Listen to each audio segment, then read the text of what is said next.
The following program may contain coarse language, violence, nudity, mature subject matter, or scenes which may not be suitable for all viewers. Viewer discretion is advised. This is the X-Zone Broadcast Network, broadcasting worldwide on broadcast affiliates and satellite program providers, including CNN Broadcast Network, Sirius Satellite Network, Star Media, Good News Radio Network, Angel Broadcast Network, Wiki Broadcast Network, and WPBN TV. For more information on the X-Zone Broadcast Network, visit us at www.xzbn.net.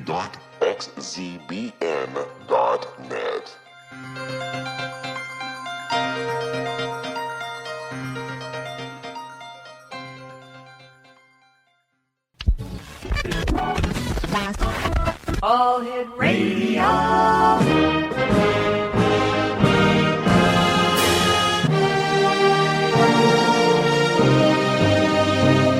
Welcome to the X-Zone, a place where fact is fiction and fiction is reality.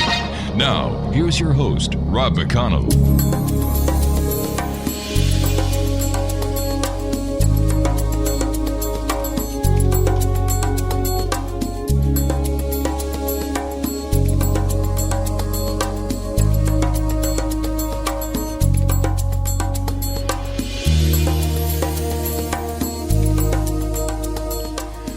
And welcome back, everyone. This is the X-Zone. My name is Rob McConnell. We're coming to you from our broadcast center in Hamilton, Ontario, Canada. Worldwide toll-free, 1-800-610-7035.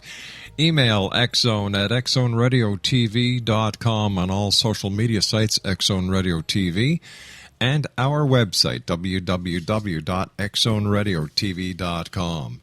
My guest this hour is Brad Johnson. He is a conscious matrix communicator, which is a psychic channeler, healer, and spiritual teacher. He is a vast consciousness, insightful resource for those who are pursuing a spiritual path, looking to understand more about themselves and their natural intuitive psychic ability. Brad serves as a catalyst to show everyone the self-reflection of who they are and what they are capable of with the service he offers through his website, which is www.consciousmatrix.com. Joining me now from Vancouver, British Columbia in Canada is Brad Johnson. And Brad, welcome to the X-Zone. Thank you so much for having me. Brad, how did you get started as a conscious matrix communicator? Well, it all started back in August of 2008. I was actually just getting into writing, as I've been writing for many years. Mm-hmm. And I wanted to write a book that was basically a nonfiction science fiction. And being able to do this, I wanted to do a lot of research online. And being able to do a lot of research online, I was discovering that a lot of other psychics, intuitives, contactees, members of the Black Ops communities have also basically agreed that in order for one to really connect with the ET beings, what they feel is very, very real, you have to go into meditation.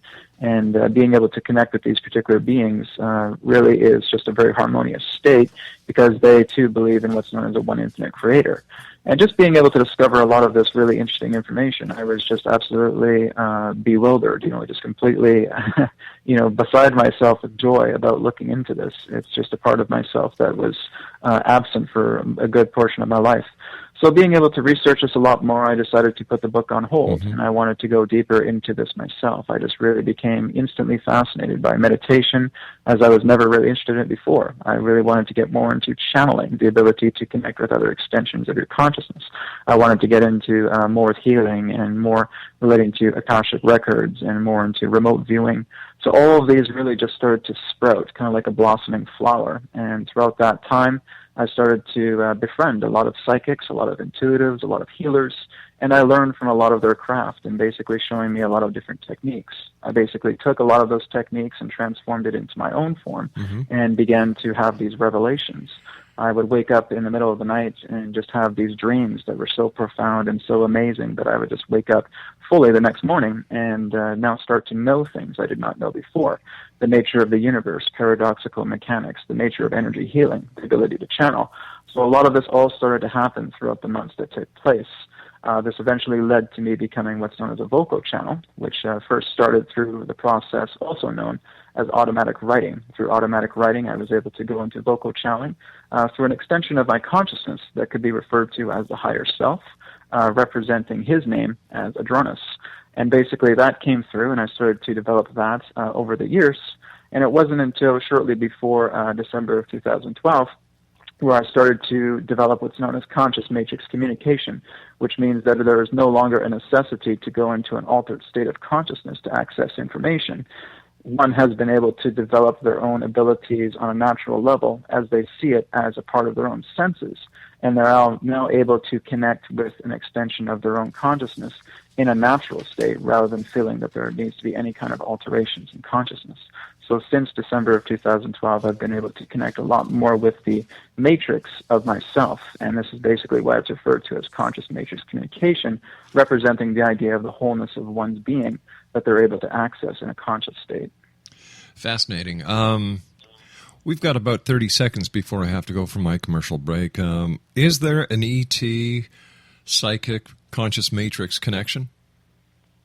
Yes, they're basically all one together. So just all extensions through extraterrestrial, through human-based life, through angelic consciousness are basically all connect and intertwined together through conscious matrix communication, because you're basically utilizing your voice basically as the voice of the universe, where you are the vessel communicating in this way. And this communication is instantaneous? Instantaneous. That's wow. It. Brad, stand by. You and I have to take our first commercial break. We'll be back in 2 minutes. Exonation, Brad Johnson is our special guest this hour. He is conscious matrix communicator, which is psychic channeler, healer, spiritual teacher, and much more. We're going to be back talking to Brad on the other side of this 2-minute commercial break and going deeper into the conscious matrix. By the way, his website is www.consciousmatrix.com. That's www.consciousmatrix.com. My name is Rob McConnell. This is the X Zone. Brad Johnson and I will return on the other side of this commercial break. Don't go away.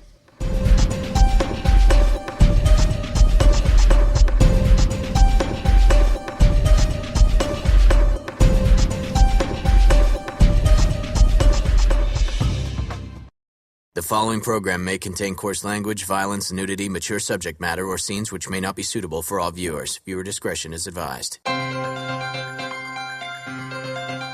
This is the X-Zone Broadcast Network, broadcasting worldwide on broadcast affiliates and satellite program providers, including CNN Broadcast Network, Sirius Satellite Network, Star Media, Good News Radio Network, Angel Broadcast Network, Wiki Broadcast Network, and WPBN TV. For more information on the X-Zone Broadcast Network, visit us at www.xzbn.net.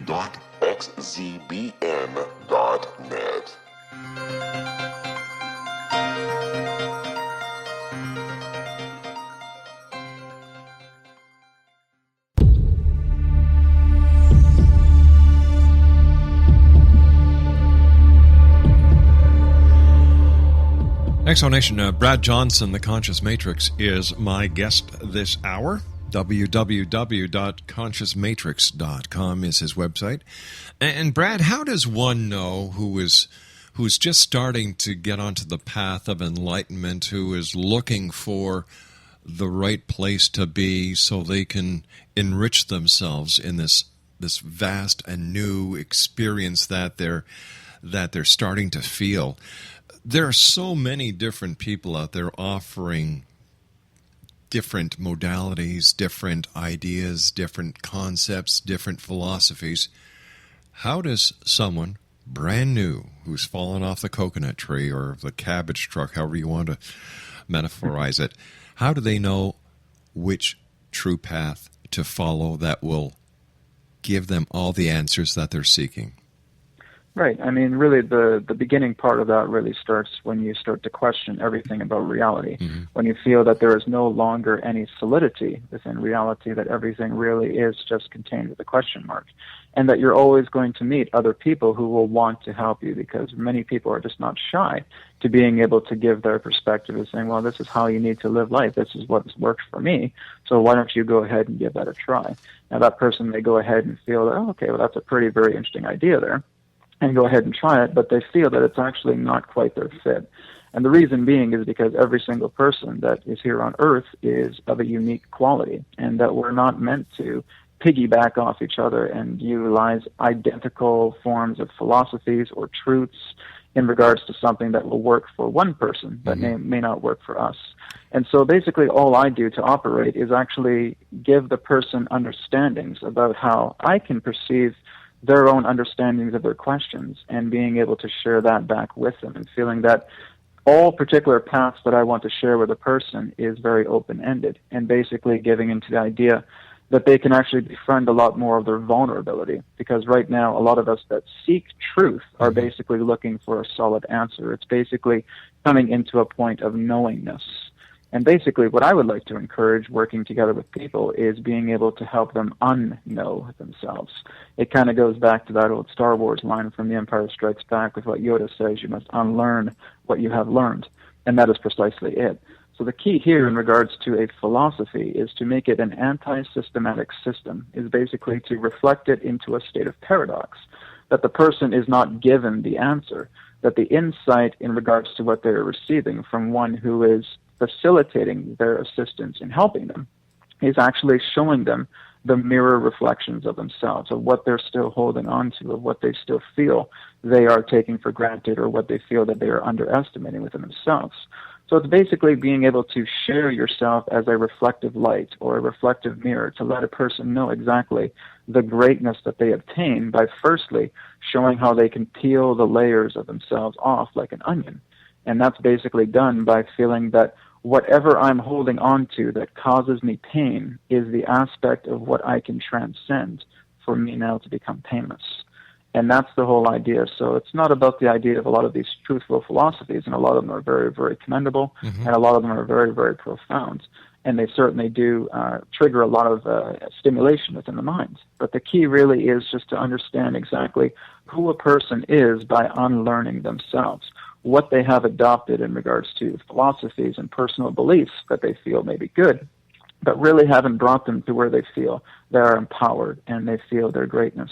So it really is being able to work together with them as a mirror and reflect back to them in regards to what they're holding on to, because another person is not here to give you the answers. Another person is simply here to serve you as a catalyst and basically showing you exactly what you're still holding on to, relating to the aspects of needs, to the ideas of wants, to the ideas of attachments, and to the ideas of possessions. And if you feel that all of that energy is now being revealed through that which is a catalyst, which is basically everybody in our reality, then now you're giving yourself a second thought. Oh my goodness, maybe I have been holding on to this for a while. Maybe I feel that I haven't been good enough to make a financial abundance, to have financial abundance in my life, to have a relationship that really is a compliment to me rather than the idea of a need. So all of these are just reflecting back into a state of realization. The true catalyst that really works effectively is the one that stimulates realization within a person to now allow them to drop a bag that they have been holding on to for a very long time. And those bags simply represent and revolve around the idea of belief. All right. In your opinion, being an expert, in your opinion, what is the number one reason why people hold themselves back? Belief. And that's really the whole idea, Belief that in they themselves. hold validity. Yeah, validity through the idea of what they feel they deserve. And a lot of us that come into the world are basically just starting to go through this, through parents, through education, through our job, through our coworkers, through our best friends. All of that comes together in regards to actually going into the social structure and being indoctrinated through the idea of the programming of belief. So are you saying that we have been programmed to fail? Basically, that's the whole idea. It represents the idea of saying that how deep can you go into a system that's not meant to work out before you realize you're ready to transcend it, so that you can now work out for yourself. The only way that a person is ever going to achieve freedom is when they themselves realize that they are their own personal republic, that they are the liberator of their own woes, that the pain that they are feeling is something that they have cast the reflections throughout reality to reflect back to them and saying, this is what you've been carrying on, and this is the reason through these reflections why you haven't found the freedom within yourself, because you attempt to bend your own will to appease a society that has never understood the way of perfection. And so the whole idea is that we feel we have to be perfect within a society that does not know perfection itself. And that therefore becomes the trap, because the systems that we indoctrinate ourselves in, for all different types, are giving a really, really wonderful lesson, because they're showing you in that idea the flaws of where these systems